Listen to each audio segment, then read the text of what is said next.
How's it going, Ayo? In this video, we're going to talk about the outrage against Colleen Ballinger's ukulele apology video, the fact that Madonna was rushed to the hospital and the ICU with an infection, and the fact that experts have now identified the leader of all the Orca attacks. So let's talk about possibly the worst YouTuber apology ever made. Colleen Ballinger chose to respond to the allegations piling up against her with a ukulele song. This comes about 3 weeks after countless accusations that she formed inappropriate relationships with teenagers and emotionally manipulated her young fans. She posted a video yesterday to her Colleen Vlogs channel on YouTube where she insisted that everything that's come out about her was just lies and gossip, all while strumming a ukulele. She started off the 10-minute video by saying, "Some people are saying things about me that just aren't true. Even though my team has strongly advised me not to say what I'm going to say, I realized they never said I couldn't sing about what I want to say." She explained that early on in her YouTube career she used to message her fans, not in a creepy way like a lot of people are trying to suggest, but more in a loser kind of way. She says that she was just trying to be besties with everybody, though she admitted that there were times that she would overshare, and eventually she changed her behavior and took accountability. In her song, she sings, "Thought you wanted me to take accountability, but that's not the point of your mob mentality.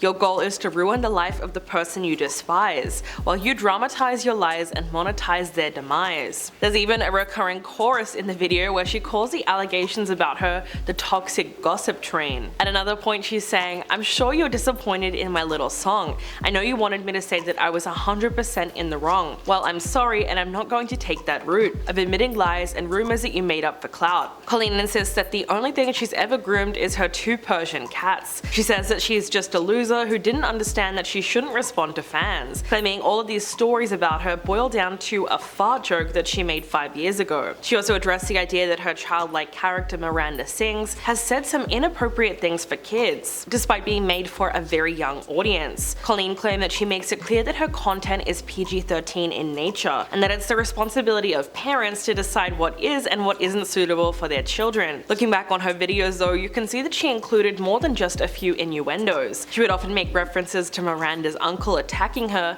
and talk about X-rated films. All of this was catered to a young audience, and in this way her videos were able to slip past the detection of parents. Colleen acknowledged that she made jokes in poor taste and said she made a few dumb mistakes, but she insisted that it was not her intention to manipulate anyone. Since this video came out, it seems like it's all anyone's been talking about. Adam McIntyre, one of the first accusers, responded to the apology with a simple tweet. He wrote, "As much as Colleen discredited and made fun of me, I'm glad her video did one thing: show you all exactly the type of evil woman she is, that a lot of us have experienced over the past few years behind the scenes. The mask has slipped, everyone meet the real Colleen Ballinger." And people were really backing him up in the comments, speculating about what would happen to her channel next. Someone wrote, "She's banking on her older audience to just accept what she's saying and continue. I bet she makes a huge pivot on her channel. Maybe she'll pull a Brittany Dawn and become a faith influencer." There were even people comparing this video to other infamous apology videos and arguing about which one was worse.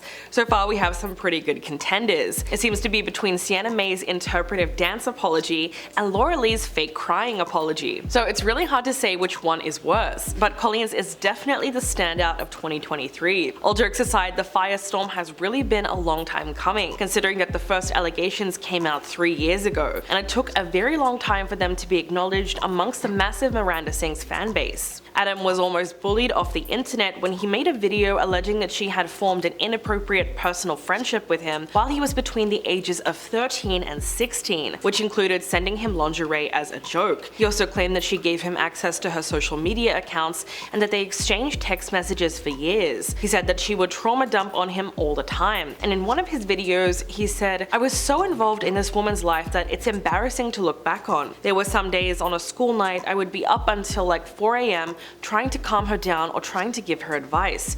It was a private thing." Of course, the only response Colleen seemed to have for this is that she shouldn't have been oversharing about her life, which is not the same as taking accountability. It's tough to say where she's going to go from here, or if she's going to try to make another video to fix this last one. But the way things are looking now, it's possible that she might not even have a platform anymore. Now, in even more disturbing news, Madonna was discovered unresponsive at a residence on Saturday. She was then rushed to the hospital and admitted to the ICU where she was intubated overnight. Her longtime manager Guy O'Seary said that she had developed a serious bacterial infection, which led to a several-day stay in the the ICU. Madonna is now out of the intensive care unit and recovering in a regular ward of the hospital. Her eldest daughter, Lourdes Leon, was said to have been by her bedside throughout the entire ordeal. At the moment, we still don't know what kind of bacterial infection she developed, though we do know that it was very serious. The Center for Disease Control and Prevention said that more than 20,000 Americans die from a range of serious bacterial infections each year. It's not clear what initially caused the infection,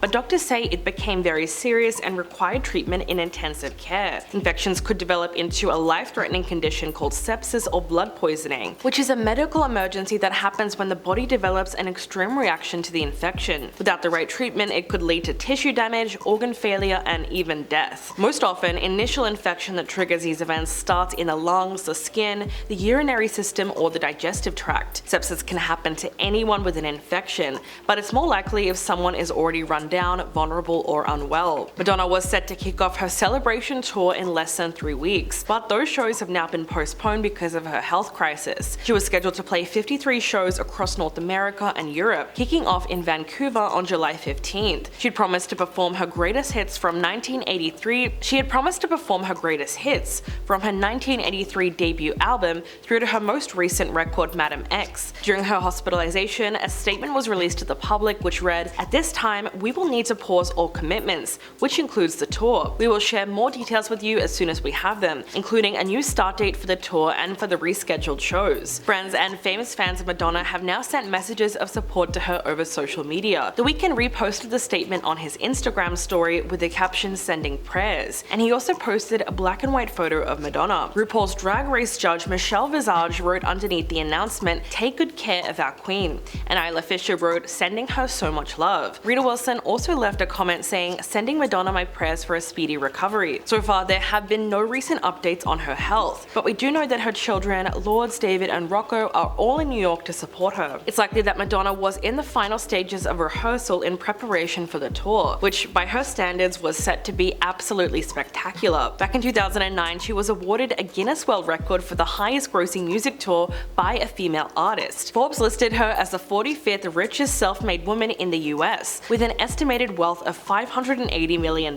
They said that she earned around $1.2 billion from touring alone. In fact, she is so committed to her live shows that it seemingly got in the way of her biopic, which ended up getting scrapped in January. The movie was first announced in 2020, and Madonna was going to be directing and writing it. She released a statement saying, "I want to convey the incredible journey that life has taken me on as an artist, a musician, a dancer, and a human being, trying to make her way in this world. The focus of this film will always be music. Music has kept me going and art has kept me alive. There are so many untold and inspiring stories, and who better to tell it than me? It's essential to share the roller coaster ride of my life with my voice and my vision." In October of 2021, she announced that she was almost finished writing the script, and last June the news came out that Emmy and Golden Globe winner Julia Garner had won the role of Madonna. But that wasn't exactly easy. It came after a grueling weeks-long competition among a group of young actors like Florence Pugh, Alexa Demi, Odessa Young, and Bebe Rexha, who all attended singing and dancing boot camp with hopes of winning the role. The film was also set to star Uncut Gems actress Julia Fox,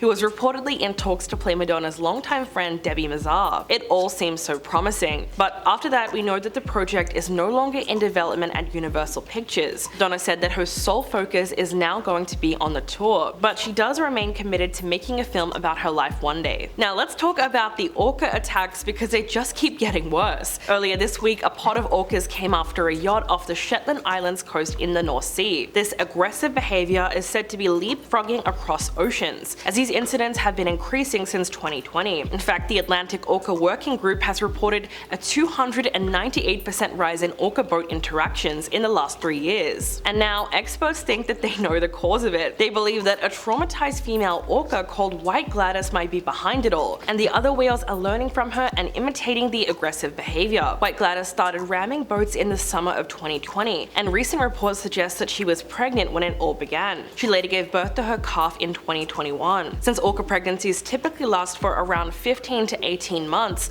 the timing suggests that she was probably pregnant when she started deliberately swimming up to boats. What's surprising is that the mother orcas typically look after their newborn calves for at least 2 years. And ramming boats isn't necessarily the safest behavior. Apparently she went up to the boats with her calf, so she was a lot more focused on the boats than on her baby. This unusual behavior behavior has led scientists to believe that something bad happened to White Gladys, and that's why she's acting out of revenge, because of the trauma that she experienced. So she's something of a pioneer, and these interactions have become a bit of a fad in the local community. The activity wouldn't be uncommon though for killer whales, considering that they're highly intelligent and sociable animals. But there is also another theory behind her motivations. Some orca experts believe that her behavior isn't actually rooted in trauma or revenge. They think that she's just having a bit of fun. And the others are joining in too because they think it's a game. Renaud DeStefanis, a marine biologist, said that the animals were likely pursuing a massive adrenaline rush and nothing else. He said if 2 or 3 killer whales really attacked a yacht, they would sink it in a matter of seconds.